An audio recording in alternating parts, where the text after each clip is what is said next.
In this video, we will show you how to retouch skin in your portrait shots with PhotoDiva.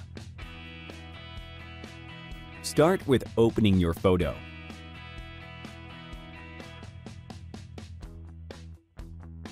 Zoom it in to see all the little flaws.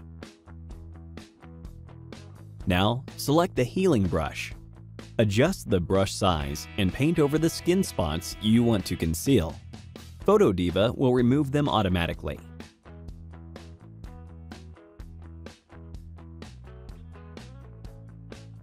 A few clicks, and the skin on your photo is perfectly fresh and clean.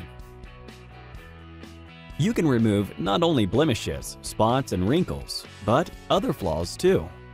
The model in this photo has large moles and a scar on her forehead. With the healing brush, all these flaws can be removed pretty easily.